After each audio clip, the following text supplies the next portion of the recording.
फिर से एक इम्पॉर्टेंट वीडियो के साथ पेनाइल सिस्ट की बहुत ज्यादा चर्चा नहीं की गई है कहीं भी दोस्तों।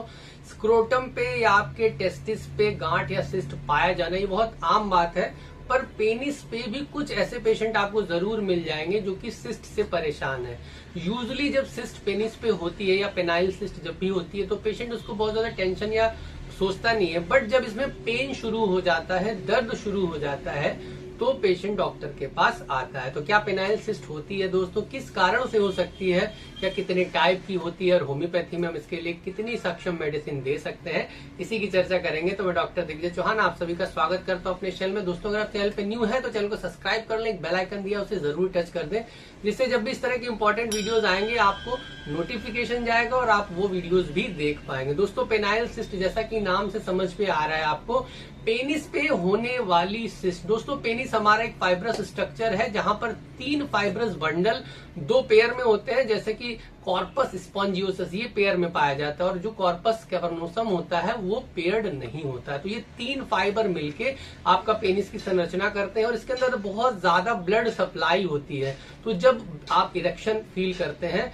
जब आपके पेनिस में काफी ज्यादा ब्लड आता है तो आपका पेनिस इरेक्ट हो जाता है और ये सब आपका नर्वस सिस्टम से कंट्रोल्ड सिस्टम होता है। जब आप एक्साइटेड फील करते हैं, ब्लड फ्लो जो है आपके पेनिस की तरफ बढ़ता है, तो ब्लड रिच बहुत ज्यादा होते हैं फाइबर, इसीलिए उसके अंदर इरेक्शन हो जाता है जब ब्लड फुल होता है। दोस्तों कई बार आपने देखा होगा एलोपैथिक मेडिसिन लोग लेते हैं इरेक्शन के लिए, जिनको ईडी की दिक्कत होती है, इरेक्टाइल डिसफंक्शन की। उनका फंक्शन यही है दोस्तों, जो पिल्स होती है एलोपैथिक, उनका फंक्शन यही है कि ओवरऑल ब्लड सप्लाई जो है ब्लड बॉडी में बढ़ा दी जाए। इसीलिए कई बार पेशेंट ओरल पिल लेने के बाद, जो कि इरेक्शन में हेल्प करती है, ईडी में हेल्प करती है, ओवरकम करने से, इरेक्टाइल डिसफंक्शन को सही करने से, उसमें दिक्कत क्या आती है, पेशेंट का बीपी बढ़ जाता है, पेशेंट को पसीने आने लगते हैं, पेशेंट को कई बार चक्कर या उल्टी जैसा लगने लगता है। क्यों? क्योंकि जो ब्लड है वो ज्यादा पंप हो रहा है, हमारा हार्ट जो है वो ज्यादा ब्लड पंप कर रहा है इनडायरेक्टली हमारे पेनिस में ब्लड सप्लाई को बढ़ाने के लिए। तो ये बहुत ही एक तरह से देखा जाए तो आपके लिए हार्मफुल हो सकता है